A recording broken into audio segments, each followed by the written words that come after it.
You're the boss, you're right. Married, but that's okay.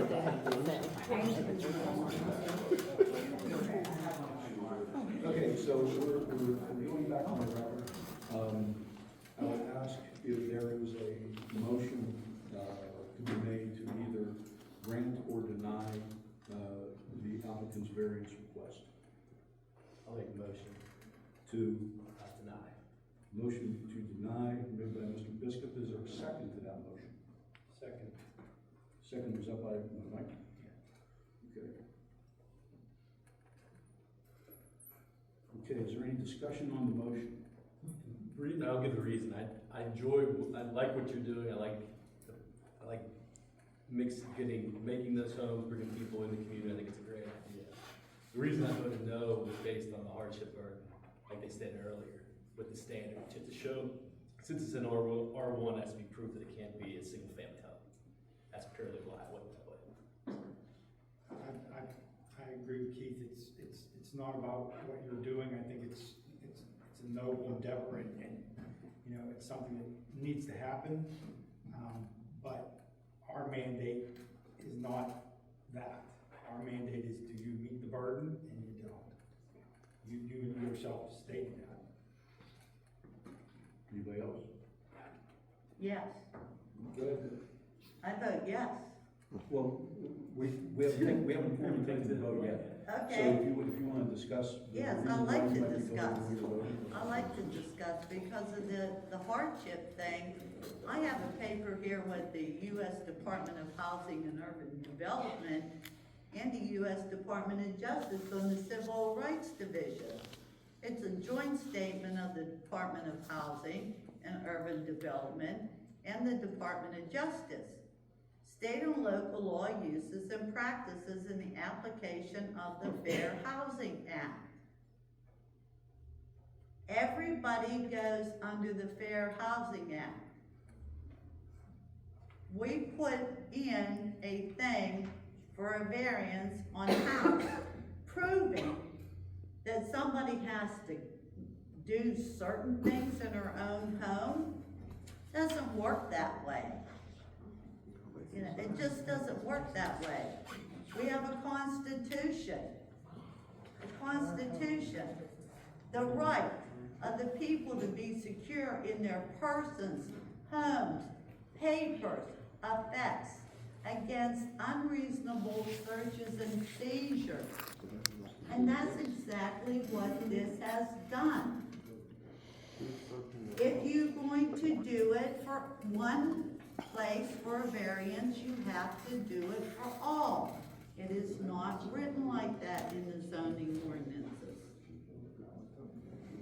Imposing restrictions or additional conditions on group homes, housing for people with disability that are not impact on family or other groups of individuals. Okay, it's discriminatory act because you're asking these people to live a certain way, but you're all gonna go by and live your own way. You're gonna do what you wanna do, but you wanna put conditions on people to do what you want them to do. That's not America. That's not the Constitution. No one's putting And conditions, you're these completely zoning lost. laws- And these zoning laws, It's a business. it doesn't matter if it's a business. You have It does, it's not owned by the Stop, individual. You have a supremacy clause in the Constitution. This is nothing to do It with gives the people the right to do what they want to do. This has not been carefully looked at. When enacting or applying zoning or land use laws, state and local governments may not act because of fear, prejudice, stereotype, or unsubstantiable assumptions that the community members may not have or potential residents because of protected characteristics.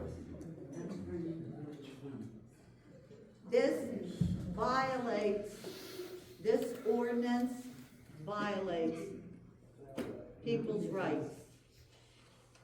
if you can't understand that, then when your rights are taken away, we'll probably see you. Because you wanna take people's rights away.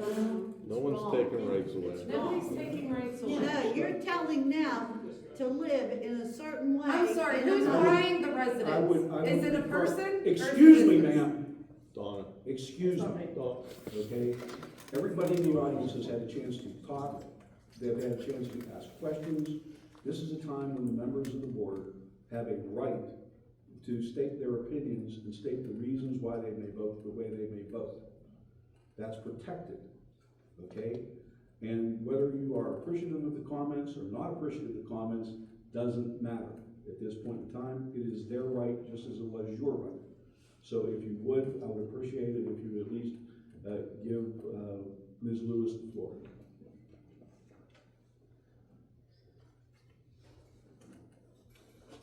I don't really think these people understand. Really, really don't. These are human beings that want to live in a home. Just like you bought your homes. Just like I bought my home here 42 years ago. I've been here. Sit and think, everyone, of what you've done and how this zoning was made. Because nobody should have a fence around their house enclosing them with certain guidelines when nobody else in this community does. Thank you, Mr. Felatovich. Thank you. Anybody else in the members of the board? I just want to say, I do want to say one thing before a vote is taken. And this is, you know, in response to something that Jerry is raising. And that is the board is burdened by what is in front of it and what is to be decided in front of it tonight and what is raised tonight. There are processes out there to challenge ordinances in the way that, you know, Jerry is referring to. There are things that can be done to challenge these things, but that has not been done, and that is not in front of this board. And anybody who wants to make a substantive challenge to an ordinance has the ability to file that challenge, and they also have the ability to choose to proceed before council or to come back to this board. But nobody has done that in this particular case. Those types of challenges are completely different than was before the board tonight. And the board is limited to what was requested and what was advertised and what was before it in its vote. Unfortunately, like I said, the board is burdened by the nature of the requests that are made and the nature of the hearing. And we're obligated to take testimony and evidence and to make decisions based on what is before us and not go beyond that. The board doesn't have a right to legislate, let's put it that way. If something happens in the future, if somebody comes back with a substantive challenge to any portion of a zoning ordinance, then the whole dynamic changes, the burden of proof changes, and the nature of the proof changes. And you get into some very complicated areas. But again, that is not before the board tonight. So with that, if there's no other comments, I'll just do a quick roll call. Let's go straight down the line. A vote to deny the request would be a yes vote to the motion. So with that, I'll ask Mr. Biscoff. Yes. Mr. Lappiano? Yes. Mr. Miller? Yes. Ms. Lewis? No. Mr. Melman? Yes. That's 4-1 in favor of the motion. The variance is denied. The board is obligated to issue a written decision within 45 days of the date of tonight's hearing. We will get that out as soon as possible. It will go out to all members of the board for review and comment first, and then come down to Mr. Kranbacher, and then, once the board approves it, the decision will come out directly to you guys. Okay? Thank you. Thank you very much. Thank you.